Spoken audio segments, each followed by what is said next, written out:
Assalamualaikum warahmatullahi wabarakatuh. Nama saya Pramesha Salsabila dari kelas 10 IPS 1. Saya akan mempresentasikan tentang proses seisme. Yang pertama ada pengertian seisme. Seisme adalah getaran yang berasal dari dalam bumi dan merambat sampai ke permukaan bumi disebabkan oleh adanya tenaga endogen.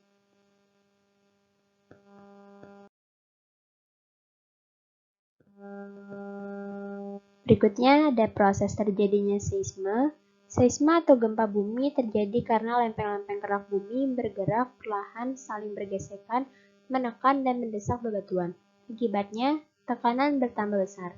Jika tekanannya besar, bebatuan di bawah tanah akan pecah dan terangkat. Pelepasan tekanan ini merambatkan getaran yang menyebabkan gempa bumi. Berikut ada contoh gambar proses terjadinya seisme.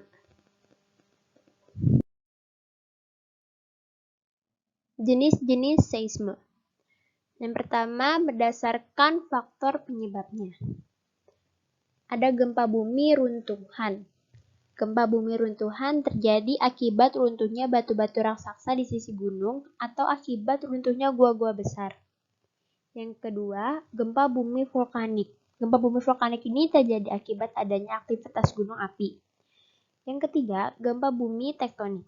Gempa bumi tektonik ini terjadi akibat proses tektonik di dalam litosfer yang berupa pergeseran lapisan batuan. Yang kedua, berdasarkan kedalaman hiposentrum. Berdasarkan kedalaman hiposentrum ini yang terdapat 3 gempa. Yang pertama, ada gempa dangkal. Gempa dangkal memiliki kedalaman hiposentrum kurang dari 100 km di bawah permukaan bumi. Yang kedua, gempa menengah. Gempa menengah memiliki kedalaman hiposentrum antara 100 km sampai 300 km di bawah permukaan bumi. Yang ketiga, ada gempa dalam. Gempa dalam memiliki kedalaman hiposentrum antara 300 sampai 700 km di bawah permukaan bumi. Sampai saat ini tercatat gempa terdalam yaitu 700 km. Yang ketiga, berdasarkan jarak gempa. Yang pertama, jarak gempa yang sangat jauh. Gempa sangat jauh terjadi pada epicentrum lebih dari 10.000 km. Yang kedua, gempa jauh. Gempa jauh ini terjadi pada epicentrum sekitar 10.000 km. Dan yang terakhir, gempa lokal. Gempa lokal terjadi pada epicentrum kurang dari 10.000 km.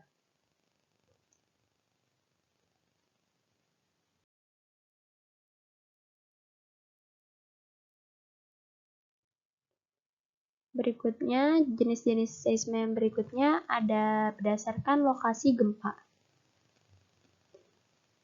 Lokasi gempa yang pertama ada gempa daratan.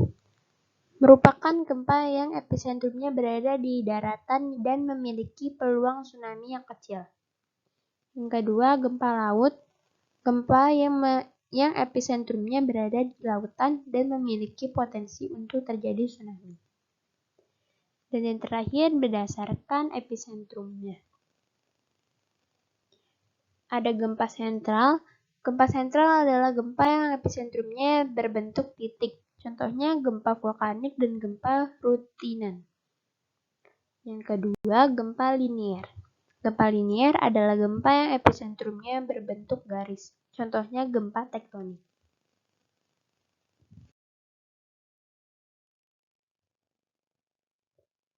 Berikutnya ada skala intensitas gempa.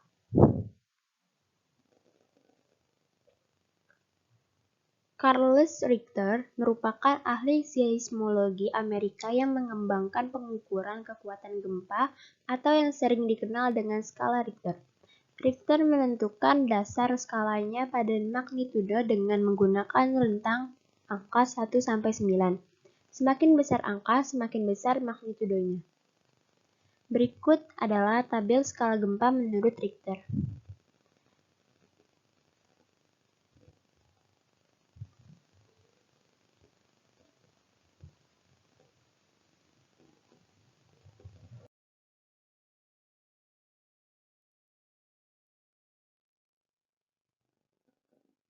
Berikutnya ada dampak seisme.